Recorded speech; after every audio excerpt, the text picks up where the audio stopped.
আমি শুভেন্দু অধিকারী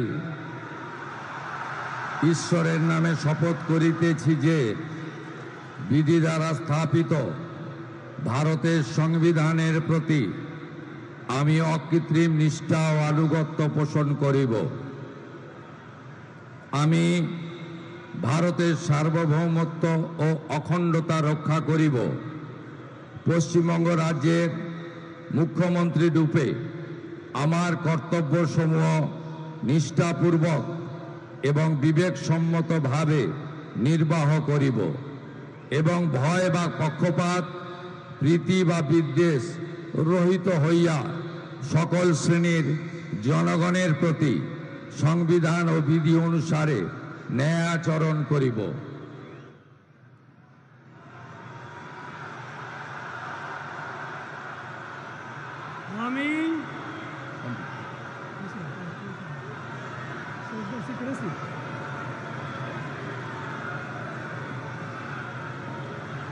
আমি শুভেন্দু অধিকারী ঈশ্বরের নামে শপথ করিতেছি যে পশ্চিমবঙ্গ রাজ্যের মুখ্যমন্ত্রী রূপে যে কোনো বিষয় যাহা আমার বিবেচনার জন্য আনীত হইবে বা আমি জ্ঞাত হইব, তাহা মুখ্যমন্ত্রী রূপে আমার কর্তব্যসমূহের যথাযথ নির্বাহের জন্য যেরূপ আবশ্যক হইতে পারে তদ্গতিকে আমি প্রত্যক্ষ বা পরোক্ষভাবে কোনো ব্যক্তি বা ব্যক্তিগণের নিকট জ্ঞাপন করিব না বা প্রকাশ করিব না।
With your permission, sir.